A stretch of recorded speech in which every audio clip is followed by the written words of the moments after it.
It always comes back to Black Souls in the end. Ever since I first played it, I've craved a similar experience, but nothing has quite hit the same. Black Souls is, of course, the dark fantasy RPG Maker game that I've talked about at length before. Black Souls is too unique in its atmosphere and storytelling. I thought I wouldn't see anything like it again until Dead Red Hood. That is, until I discovered a game called NPC Dreams, a game that is very heavily inspired by Black Souls. It was developed by the Dojin Circle Maduro Me, which is essentially one person who really liked Black Souls. It looked quite intriguing, so of course I immediately played it as soon as it was translated. NPC Dreams starts with the protagonist being chosen as a messenger to bear witness to the end of the world. You then choose your class, which will determine your starting stats and equipment. I went with the magic using class because it's my preference in RPGs. Any starting class is viable, and the starting skills from other classes can be found eventually. After this, you're given free reign to explore the world and do as you please. The intro is not lying. The world does seem to be on the brink of ruin. The world is desolate, and friendly faces are few and far in between. Fortunately, you soon encounter a girl called Fetus, who acts as your closest companion. If I was to make a Black Souls comparison, it reminds me of Red Hood, especially her role in Black Souls 2. Fetus will appear around crystals and give you some dialogue about the area. She will even help you during certain boss fights. It is from her that you learn the main narrative hook of the game. There are 4 great evils in the world that are the source of the world's demise. Defeat them and you might be able to save the world. Yep, it's just like Black Souls and Dark Souls. You can technically tackle these 4 evils in whatever order you want, but there's an intended order. You can tell you're in an area you probably shouldn't be in when enemies start nearly killing you in one hit. The world itself changes depending on how far you've progressed, or more specifically, how many bosses you've defeated. This is done in subtle but interesting ways, like characters changing location or dying off screen. One of the more intriguing and elusive characters is called Elsis. You'll likely first hear about him from his sister Yoon, who's the shopkeeper in the opening town. We probably won't see him until much later. He can be in various different locations depending on your progression. I first met him when I came back to the shop later in the game, only to find him running it instead of his sister. Imagine my surprise. I'm still not quite sure what happened to Yoon, but probably nothing good. Even some side quests can be a little different or ruined depending on how far you've progressed.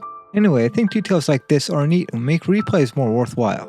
You see just how many changes there are that you probably didn't even know about. Black Souls 2 had a similar world progression system, and I think it's handled extremely well here too. The game is very sparse in terms of narrative, even more so than Black Souls. There's not that many characters and they don't usually have a whole lot to say. That's not to say it doesn't have a story, it's just told in a very odd way. You mainly get information about the world from Fetus and a couple other characters. What they tell you is vague, and you have to piece some information together to understand the story. There's also a hidden library that's a reference to Black Souls 2 that gives crucial lore information, but you have to unlock the diary entries to see them. Yeah, the game has a lot of secrets and I'm sure I didn't see everything. I'm not even sure how to unlock these diary entries, but I know they exist. This method of storytelling is very reminiscent of Dark Souls and Black Souls 2. I found this method to be very interesting because it gets the audience more engaged to figure out what is going on. I do wish the story is more clear on certain things, like the stuff about the protagonist being a messenger and what that means. To be fair, the game isn't technically complete. There's a big DLC plan that I'm sure will explain certain things that are set up here, and expand on the lore. What lore is in the main story is still very intriguing. The way this story comes together at the end felt extremely satisfying, even if I had some lingering questions. My favorite part of the game was the exploration. Seeing the unique environments and how the areas connect with each other was a lot of fun. There's a good number of areas. My favorite was probably the mansion, which had a spooky vibe, even compared to the rest of the game.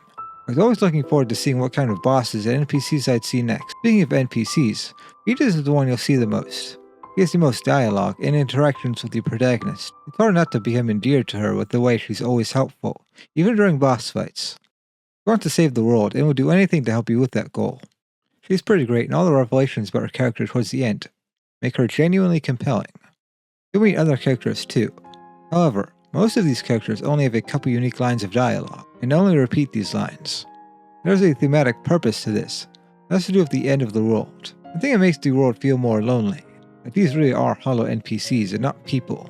It feels like Fetus is the only sane person in the world. There's still a couple of characters that do stand out. My favorite has to be Rao, a member of the weird cult that takes people's eyes. You can go on a couple of side quests with her to kill characters and take their eyes.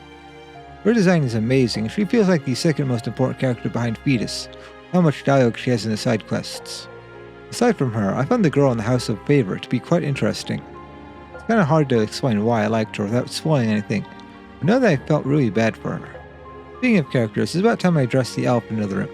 Whenever you talk to a female character, there's a rape option, just like Black Souls. Of course, you can disable H scenes or simply not choose that option altogether. However, I would argue that seeing these H scenes is an important part of the story. It's where a lot of the dialogue and characterization for the protagonist comes from. You also don't get penalized for it like you would in Black Souls 1 or 2, which can lock you out of party members, or give you sin if you assault women. These scenes can be quite fascinating. They can be completely deranged or some crazy lore information. Inserting lore crucial information into an H scene is incredible. I have to respect it. It also makes it so by disabling H scenes, you're going to be missing out on that information, but I recommend against doing that. I love how much character is shown for the protagonist during these scenes. He seems to be going insane due to the position he's put in. You can see him slipping into insanity, deciding to get drunk with pleasure, rather than having to think about the lonesome world he's in. The way these girls keep spouting their same usual lines during these scenes, without resisting, this makes it more unsettling and reminds you of the abnormal state of the world. One of the most interesting of these scenes is when you encounter a girl in the forest that seems to be dying from poison.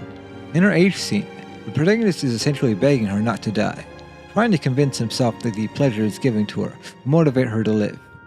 It's a bizarre scene that I found oddly compelling.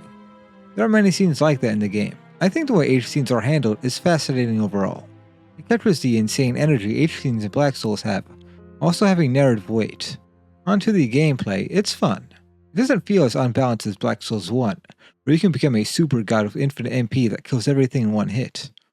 It also doesn't get nearly as brutal as the DLC 3 stuff in Black Souls 2. I'd say that NPC Dreams is fairly well balanced, but the solution to boss fights is usually just to simply level up and hit them really hard. Like with Black Souls, the difficulty is customizable in a way. You can select the difficulty by interacting with the top right part of the orphanage, with the highest difficulty being the Sin of Dreams. So if you're finding the game too easy and are looking for more of a challenge, you can up the difficulty or choose not to level up at all. I think what helps makes it so that you aren't too overpowered is that there's a cooldown on most of the powerful abilities. You can't just spam your strongest moves.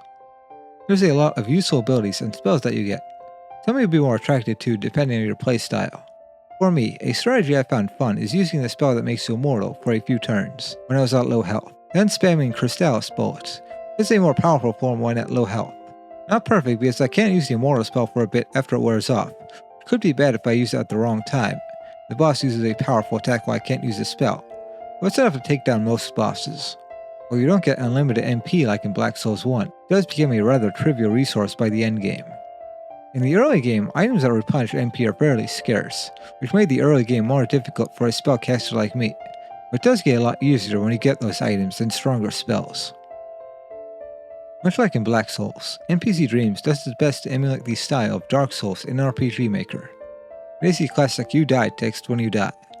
Then you have to retrieve your souls. Souls are the currency as well as the resource you use to level up. You can upgrade your weapons at forges you find throughout the world. You use Blacksmith Notes, a resource you find by exploring the world and defeating enemies, to upgrade these weapons. Instead of bonfires, there are crystals which let you restore your health and teleport you to other crystals you found. I suppose the orphanage you start from could be seen as the Hunter's Dream or the Nexus. It's kind of a hub area where you level up. I believe that NPC Dreams does an admirable job of incorporating these elements to enhance the atmosphere. If there's one major element it does lack, it's the floor messages, which were even present in Black Souls. Maybe it wouldn't make sense for the setting or get in the way of the desolate atmosphere. Either way, I don't think they were necessary here. One thing you'll notice immediately is the art. It could be considered amateurish and rough, but I found there to be a charm to it.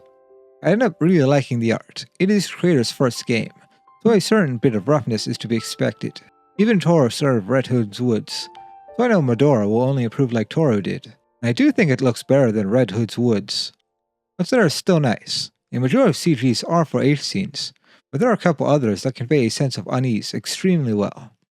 I think the cute moe look that a lot of the girls have adds to the unsettling atmosphere of the game. You have these cute girls acting in creepy ways and saying odd things. There are a few more horrifying designs as well, like a girl that seems to be fused with a tree, or this four-armed woman. The music is all license-free, as you'd expect from an RPG Maker game. Despite this, it's all incredible. I love the boss music, it never failed to hype me up. The battle themes are thrilling, and the music for exploring the world can convey a sense of wonder or dread. It was all chosen perfectly. All in all, NPC Dreams is a fantastic game. I had a lot of fun with it. When all was said and done, I was just sad there wasn't more. The game took me a little over 10 hours to beat. Sure enough that the flaws don't become bothersome. I highly recommend it to Black Souls fans or anyone that wants to explore a melancholic world. I think it does a wonderful job of emulating the source of its inspiration, namely Black Souls, also having its own identity and uniqueness. It invokes similar feelings to me that Black Souls 1 did the first time I played it. Like I mentioned before, there is a big DLC update planned sometime in the future. I'm really excited for it because I believe it could fix some of the issues the game has, and add even more story. The third DLC in Black Souls 2 is some of the best parts of the game, with all the narrative revelations and soul-crushing boss fights. I think the DLC for NPC Dreams could be at a similar scale, improving everything that's already good about the game, adding even harder bosses. Plus, more fetus content will be fun. If any of this has gotten you interested in the game, then please give it a try. The game can be found on a DL site. However, there isn't an official translation available for it like there's for Black Souls. Instead, you have to search Google for the fan translation, which shouldn't take long. If you decide to give it a try, let me know what you think. If you made it this far, thanks for watching.